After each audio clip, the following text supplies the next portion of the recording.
analyzing the situation from how does it affect women, how does it affect men, and what should we and how should we make our decision based on that analysis and so on. And sometimes I think that sometimes it sounds like we think more. It's easier to think about it when we are dealing about a situation far away in another culture. It's easier for us to see the structures and the patterns there, and not so easy when we look into our own countries and so on. So the reason why we are maybe have come further when it comes to international assistance than in working in our own countries, is that because we're already so good here, so there are no problems, or is it because it's much harder to see the structures and the patterns in our own countries, and therefore much harder to deal with them? So just a question, maybe a little too leading, but please feel free to object to it. Then, who would like to start? Tatjana? I don't know. Just from my side, it's, I guess, very psychological, because giving advice is always much easier than to do something by yourself. So, but of course, maybe my colleagues will see other reasons for that. No, I think you are quite right, Svante, and I let the paradox hang there. I think, as Tatjana says also, giving advice is one thing. It's always harder to question your own doings, and when you're in the middle of things, you don't really see the patterns. But when you're an outsider, kind of spectator, it's a lot easier to see what's going on. So what Tiina said on her slide, if we don't talk about it, then we have a problem. The first thing we have to do is to raise awareness and actually have everyone see the patterns that we don't see when we're back in our own countries. Tiina. Yes, thank you. A little bit different perspective to that. What I said about the Finnish situation, we have these six rescuers in Finland who are females, but our international assistance consists of the Finn Rescue, which is collected from all fire brigades, and they will be sent abroad. And if we won't get more women working in the Finnish rescue services in future, we won't get better gender equality in our international assistance either. So there are many ways to see this question, and still today we have most of the women working, for instance, in our heavy urban and search rescue team are those, I don't remember the English word, who have dogs, you know, and this kind of thing. But also in other positions, women would be needed, and we won't get them if they won't get them in our rescue services. Just a complementary question. When you speak about urban search and rescue, for instance, after an earthquake or something, to an outsider, I think that would sound like very heavy work, very much as heavy as being a firefighter, at least. So, is that a wrong perspective, or is it just that we have different thinking, that other kinds of working with dogs, you said, and so on? So. May I answer? Yes. Of course, it's of course it's heavy work, but on the other hand, there are all kind of equipment and systems and ways to do the work. So it wouldn't be impossible, but especially in these teams, which very often come very near the population. Half of them should be women, I think, also in other countries. So there's always this. Advantage if you are a woman, you can maybe get closer to those you are helping at and so on. But of course it's hard work. But on the other hand, there are systems, and there is kind of techniques exist and whatever which could be used, and I hope that will be developed more in future. Thank you. Do you want to comment, Dalia, on that? I just will repeat that in order to protect women during armed conflicts or any other disasters or conflicts, you should be very well prepared before that. And it's not always that only to bring equal numbers into rescue task, equal numbers of men and women rescuers. Just because if those female rescuers will have the same patriarchal attitude, it will not help during all protection actions during conflicts. You will have to have just in your mindset already should be set from the perspective of gender equality. Let me remind a very bad situation in Bosnia and Herzegovina during the armed conflict in 1992-1995.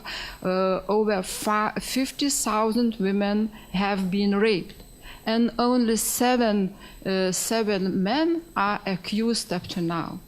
So it's just because of stigma, the whole society and also people who work in legal framework and women themselves, they have stigma of rape. And that is why everybody keeps silence in Bosnia and Herzegovina. So you should have a gender equality based mind in order to meet all sorts of disasters and conflicts and to help women during them. So, Helena, you had maybe a comment on my question about comparing urban search and rescue and firefighters. Yes, I think the word strength triggered me a bit, because what is strength? It's not only about physical strength, and I think it's important to see that you can add strength in different ways. Also mental strength or cultural strength, and urban search and rescue teams, they are teams, and so are our national firefighter teams, they are teams. So you need a mixture to be able to actually do the work. And sometimes it's important to have someone with big muscles, and sometimes it's a good thing to have someone who's lighter, thinner, smaller, that can get into in the rubble and the holes, etc. So it's a combination, and I think that's a very important thing to see, that there's actually great potential if you put men and women, you mix the teams, and then you have a much stronger force, actually strength to do the job. Thank you. We are quite close now to the issue which some of you have mentioned before, about the firefighter or rescue hero. This, what did you say? The old traditional archetype, who is to some extent an icon of this world, and I think sometimes we kind of like him because he's so people like him. He's an hero, and we don't really maybe want to get rid of him, or do we?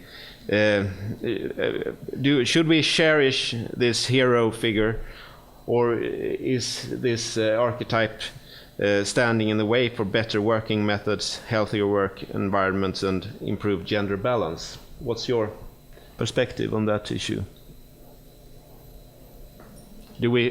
Should we have the hero, or should we try to put him down?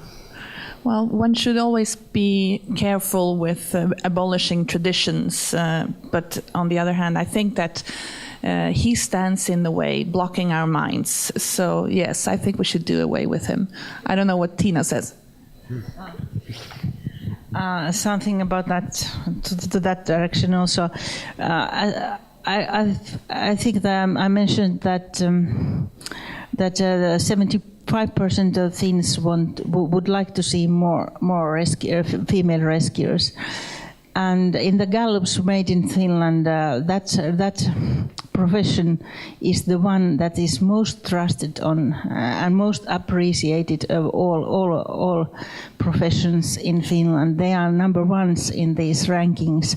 So I don't see a very great discrepancy there. I think that if you see that 70% of the people already today would see more females, so I think that it wouldn't do a lot of harm to that hero figure. If we could have a little bit more women also in that profession. Yes. Just, a funny comment. We should find a superwoman to our superman, and then at least ensure gender balance in this, A superwoman and a superman. What a team. Yeah. Yeah. Yes, yeah, of course. Sorry. Thank you. Just another, maybe a little bit skeptical note regarding heroes, rescues as heroes. Of course, I would like to see many heroes among rescuers, females as well as men.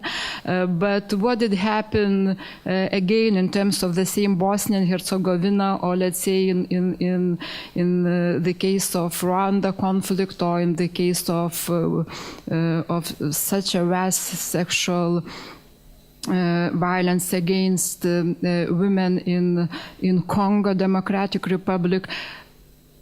How did act those heroes rescue in the form of peacekeepers? They became the same sexual assaulters against female victims. So it brings another perspective that all the time when we deal with women's protection during conflicts, during disasters, or after that, you have to bring in perspective gender equality. Thank you. There are microphones standing there, so if you want to put questions to the panel or want to make a short comment, you're welcome to take the stand there. I will notice, I hope, that if someone is standing there, and then you can, I'll give you the floor, and you can put your question or your comment. I was thinking about, maybe I should use this one. So sorry. About this gender issue from a perspective on how do we discuss it in our countries? Is it a woman's issue, or is it discussed between both men and women? And how do you look upon this thing? Is it important that it is an arena for women to discuss, or is it important to have a discussion with both men and women participating in the gender issue? Helena? Somewhat of a leading question, isn't it, Svante? But I think from my perspective, it's definitely a men and women issue, because it's about inclusiveness, and it's about achieving good quality in our deliverances. If we're talking rescue services, for instance, and we will not have that if we label it as a women's right issue. It's about people's rights, both the ones that are part of the profession, if we're discussing firefighters or civil protection profession, and our citizens. So I would say it's really something that we need to talk about, everyone, regardless gender. Tatjana, do you have a Actually, again, I do agree with Helena that it's for both men and women to discuss and agree if we want.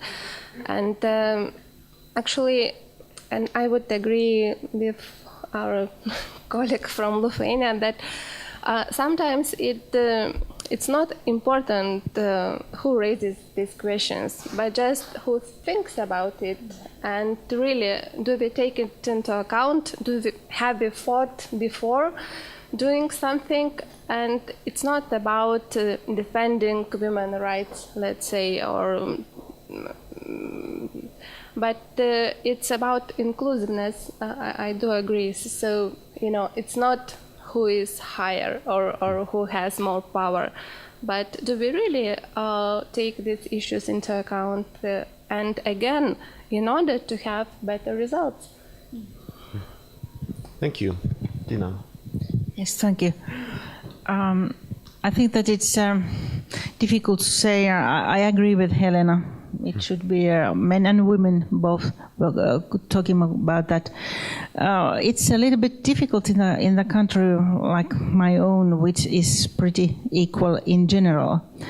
And I think that it can be a kind of surprise when we now have seen that we only have 6 female fire rescuers in the world, and it was the headmaster at the emergency service college who started this discussion this spring again. So I think that, however, it should be those who have access or do their statistics and whatever, and to point out that there is something wrong with this system still, because in normal life you maybe don't notice this inequality in these questions, when we normally in many respects are so equal. So why do we have this one area where we still have only a few women working in the practice, and I have to say that the situation in many other areas in Finland is very difficult. For instance, we have many women working in police, and I think that today also in army than in the civil protection. Thank you. Dalia, just have a complementary question from that. From the same perspective, men and women, the UN resolution 1325, which you worked a lot with, it's called Women, Peace and Security or something, and it's very much a women and girls perspective in it. Do you think that we will see a new resolution in some years on women, men, girls and boys, peace and security, this more gender integrated perspective, which includes that for instance, to change the horrible situation with rape after conflicts and so on, might not just be addressed as a woman's issue, but as a men's issue, instead issue of how men behave, and so on. So, do you think that you should change the perspective on that level too?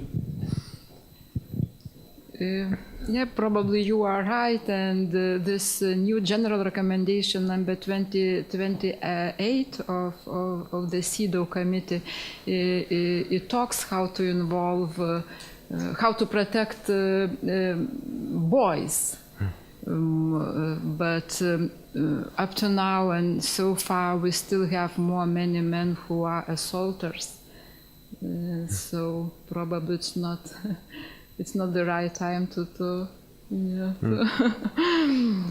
have to have a new resolution when resolution 1325 it's still not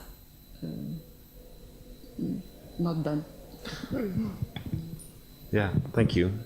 Now we have on the floor. Yeah. Hello, Sarah Myrdal. I also work at MSP. We have a lot of MSP people here. First, just a brief comment on this issue that you raised, Svante, whether both men and women should be involved in gender equality issues. There I just would like to point out, I think Dalia has been sort of touching upon this issue, that it's not just because you're a woman that you're necessarily an ambassador of gender equality, and that it can be just as difficult, I think, to get a hold of sort of gender imbalance, gender inequality perspectives if it's a woman that is sort of defending those. Then it's harder to get at. Sometimes you find that perhaps more senior women in a career, maybe they are not letting younger women come up to leading positions, and that is equally challenging. And then a question here. We've been discussing, and I find it quite interesting that there seems to be sort of unanimity on the fact that we have less of a problem at the policy level. We seem to have, I mean, our main problem here are at the operational level, and we've been discussing the fire and rescue services.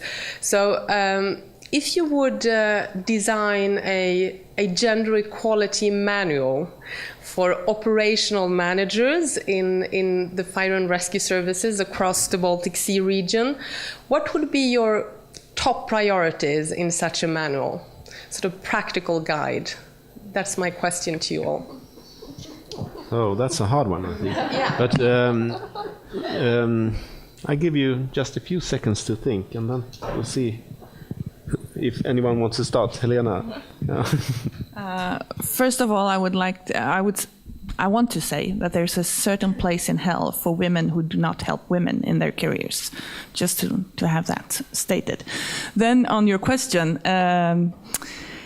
it's a manual, I don't know. What you have to show are the values, the benefits, and the gains. Why is it important? And I think we have some good examples, a sharing of best practices, and maybe try to bring back all those lessons that we learn when we go overseas and transform them into national best practices. I think you can gain a lot of wisdom from that. But I would also like to point out, well, Tiina, you touched upon it. How do we recruit, and where do we put the barriers? Can we question that, and can we actually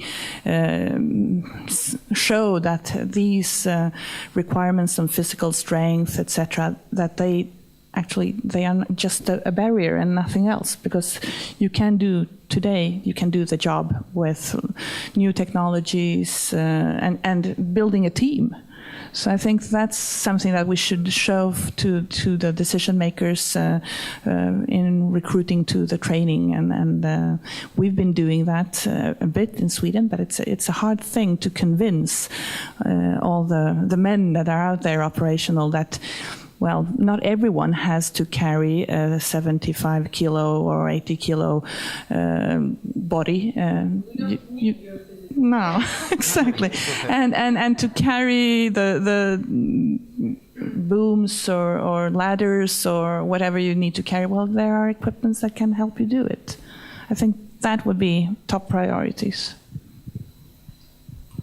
From my side, I also would like to look in more detail at actually the reasons why they have so few women in operational field. And here again, as Tiina pointed out, sometimes it might be because of some requirements that are not very easily fulfilled by women.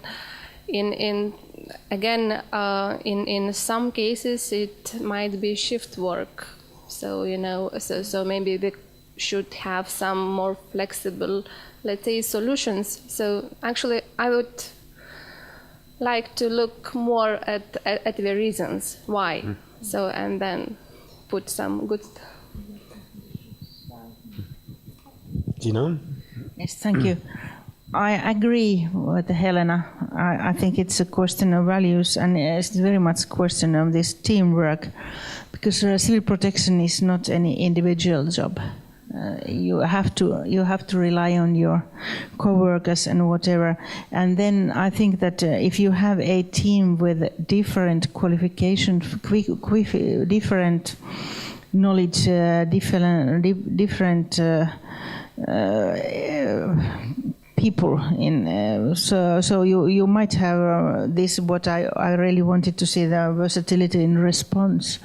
That it really, I think it could be in general considered to be more professional and more qualified team for rescuing. If everybody is not, everyone is not alike. There's a lot of different knowledge, and so I think that these are the things that we should think about.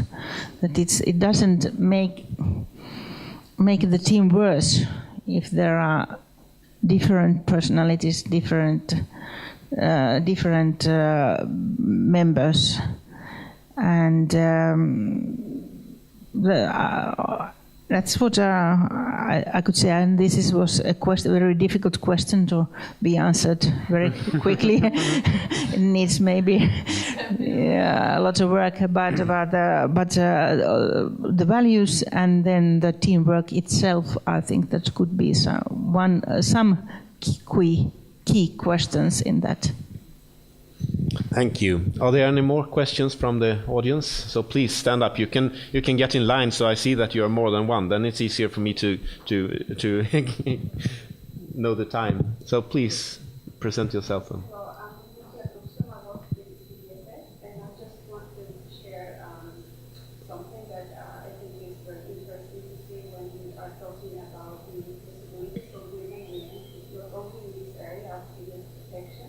Having a main-dominated area, in my work I have noticed many times that it is very difficult for women, even in Sweden, where we are ahead in comparison to traditional societies where women can have a career and then you can have also a family. But there again, today, through my work, I have been studying some of the CVs of our state secretaries and in the Ministry of Foreign Affairs, for example, and there, when you combine career and family, usually women today are very stressed to go back to work because we are going to lose our possibilities to develop and to get our work back, while males, they actually haven't do this intensity. It is very interesting, something very important. So in contrast to this hero picture that we have for in this area, suddenly and being a parent and being on leave as a man, it's perceived that it's, oh my God, he has also this soft and very important part, and it's also helping them in their career. While women, it is not there. So my question is, how do you think you would advise our policymakers to understand also the importance for women are parental leave, that this is something, it's a work that can be also reflected in the criteria of ACP, like men. So, do you recognize this? Yeah. You are pointing at something very relevant and, of course, very interesting. I think what we should talk and constantly discuss, men and women, are how do we share the burden of parenthood and have a common understanding that being a parent is also a great leadership course. So if you want to have a good career, it's a very good way of starting to raise a family, because you will automatically get good leadership training at home. So I think women should not be afraid of singling out and pointing out that I want to have a career and I also want to have a family. And our job in leading positions is to encourage that, both for men and for women. Tiina, you want to comment? No, again, I only have to say that I agree with Helena. It's the question of parenthood, how you see it and how you organize the systems. That it's not an obstacle for the woman that she's been out of job. But I have 4 children, and I have to say, my own experience, from my own experiences, that it was not the key factor which made my career a little bit difficult at the beginning.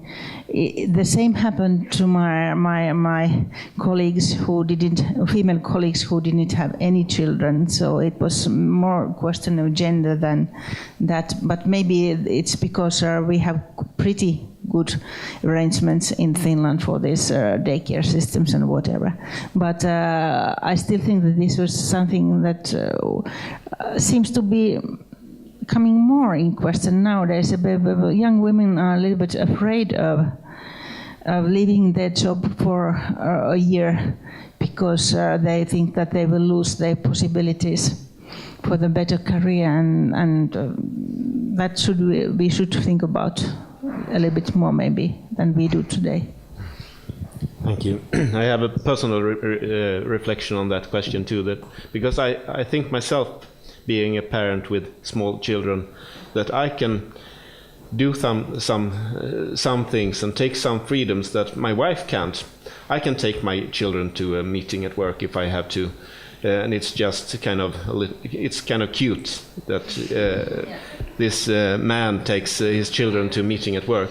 But she is very reluctant to do that, and I think it's a gender perspective that lies in the bottom. So I'm using just this kind of new structures you're talking about, I think. Yes, one more question, please. Yes, my name is Anna Ekstedt, and I'm from the Council of the Baltic Sea States and the Task Force Against Trafficking in Human Beings. But I have a history also working, like Helena, at the Ministry of Justice in the police unit with management of the Swedish police board in the areas of gender mainstreaming, violence against women and children, etc. And I'm just thinking, why can't we sort of learn from that sector, from the police and also from the military? And I don't think we can sort of change this with sort of discussing only values, but instruments, and like having it, like you said, for the police education, that you get more women into the education by having it in the National Appropriation Bill. And I think that's something which is needed in other fields as well, because probably the reason why we have more women in international operations is that because we have the resolution 1325. But when it comes to the national arena, we don't really have any instruments that are saying that you should employ more women for fire brigades and rescue services. And I think having it in the National Appropriation Bill is something that would change the values, but you need some sort of financial instruments and initiatives, ideas for the institutions. It's a very good idea. The only problem is that the Swedish government cannot issue an appropriation bill to the 290 local municipalities, and they are the employers. So even if MSB, for instance, runs the colleges where we train and educate future firefighters, they will not get employment because that's the way it is. So this is a very tricky one, and that's why I'm hoping for political leadership in the local municipalities. But then it must be owned by the political leaders and the management level in the municipalities. And trying to raise awareness, discussing it, putting the problem in the center of the table, so to say, that's something that we try to do at MSB to raise awareness. But it's a very, very traditional and very conservative sector, I would say. So we are closing up to our ending time. It's been very interesting to listen to you all, and very little different perspectives on the topic. I think that we have discussed very interesting perspectives when it comes to the relation between international assistance and what we do when we're at home. What can we learn in each direction? How can we include men in the gender discussion in our countries? How can we look upon the question of the hero in the fire and rescue services. Is it a problem, or is it something that we can use in some way to work with gender issues? And can we use the fact that actually all civil protection work is based in teams, where you need different kind of expertise, different kind of perspectives working with it? And of course a lot of other interesting things. I think it's been very interesting to listening to you. So thank you very much, all of you. Thank you. Thank you.